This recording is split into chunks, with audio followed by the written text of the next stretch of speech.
Charlie Suarez, Emmanuel Navarrete. Let's talk about my initial keys to win and prediction for this fight. Ngayon, tatanungin ko kayo at babasahin ko po. No? Please let me know what is your keys to win and prediction po dito po sa laban na ito. Gusto ko pong babasahin ko pagkatapos. Ano? So, let me just remind you that Charlie Suarez is undefeated. Charlie Suarez is the 18 and 0. Okay?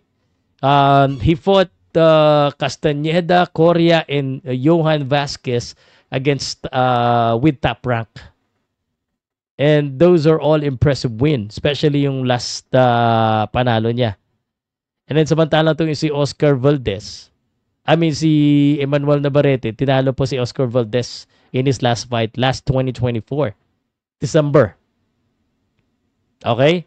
Natalo rin itong si Emmanuel Navarrete kay Dennis Brinchek. Natalo yan. And then of course, he had sa close fight kay Robson Consecao, who is an Olympian. Si Robson Consecao, Olympian. Okay. So what do I see in this fight? First of all, I'm sure very inspired dito si Charlie Suarez. He is underdog definitely on this one. Syempre, itong si Emmanuel Navarrete. Here's what I think anong gagawin ni Emmanuel Navarrete for him to win. I think he would utilize his reach and height advantage. 5'7" yan, and he has 72-inch reach. Navarrete holds 1 inch height and 7 inches reach advantage. Ang haba nun, 7 inches. 7 inch? So, malamang yung mga jab, ang gagawin niyan, mga jab at saka yung mga long shot. Diyan magaling si Emmanuel Navarrete. Yung long shot, long uppercut, no, long hook, mga wild shot. And this is why this could be a problem din kay Charlie Suarez. Kasi si Charlie Suarez is very methodical. He's basic. Kasi talagang well-trained. And highly skilled sa boxing. So, he's very well-trained in boxing. So, baka ma-off siya dahil ito si Emmanuel Navarrete, parang kala mo, parang walang muscle, parang Eric Morales, parang hindi, yung suntok niya, parang napaka-unorthodox. Centimeter advantage. Okay. Inches ang haba naman. No? So, ang gagawin niya is gonna utilize his reach advantage dito po kay Charlie Suarez. And then he would also apply relentless pressure. So, he just need to control the distance.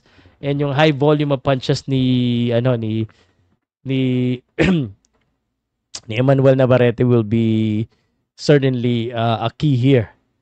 Tapos, kailangan niyang ma-disrupt yung rhythm ni Charlie Suarez. So, kumbaga, talagang jab-jab lang para hindi makagawa ng combination si Charlie Suarez. That is what I think is what Emmanuel Navarrete would do. Do you guys agree? Now, on the other hand naman, para dito naman kay Charlie Suarez, ito sa tingin ko and let me know kung agree kayo sa akin. Si Emmanuel kasi magaling sumuntok ng mga wild shot. So I think he should expect that and he needs to have a good counter punching. So unorthodox and sometimes wide punches ang ginagawa nito ni Navarrete which create openings. So I think yung counter punching, i-exploit niya yung opening nito ni Emmanuel Navarrete and pwedeng-pwede niyang mapasok to score. Diba? Mabilis naman din gumalaw itong si Charlie Suarez eh. And the most important thing that I think he would need to leverage is his amateur experience.